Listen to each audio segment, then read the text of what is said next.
So guys, mo ni ang kagang nga na-feature sa KMGS. Kagang nga tapol violet.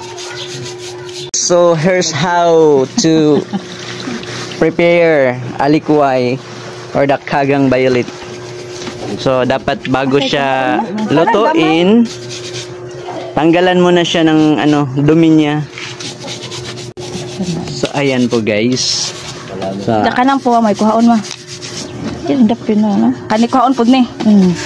Ang pabilin po na ibutan dito kuan. Ang itom ang tanggalon. Kuhaon kana ibutan dito kuan man ilunok.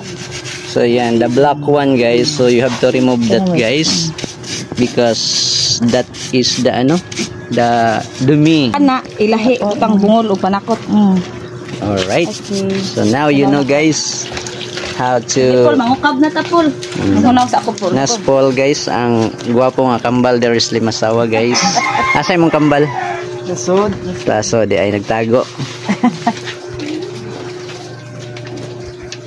Ikaw, nakay kambal day? Wa kay kambal.